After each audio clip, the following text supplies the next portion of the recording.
బతుకుతున్నాం ఈ చిన్న గుడిసెలలో.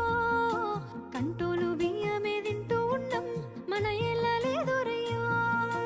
కష్టాల్లో తోడున్న అందరికీ నా ఒళ్ళని కనిపిస్తలేనమ్మ కొందరికి కష్టాల్లో నేనున్నని. నా ఒళ్ళు నీ ఒళ్ళు ఏమున్నది అన్ని కాగితాల బంధాలు అవి. కాగితాలే జీవితాలనుకొని అయినోళ్ళనే వదులుకుంటారయ్యా. బాగుంటే 10 మంది వస్తారయ్యో చుట్టాలై మన ఇంటికి. లేకుంటే వదిలేసి పోతారయ్యో అయినోళ్ళే ముమ్మాటికి. చూస్తున్న చుట్టంత కళ్ళతోని జరిగేది నాటకమే. నా ఒళ్ళు మా ఒళ్ళు అనిపించేది చేత చెల్లేటి కాగితమే.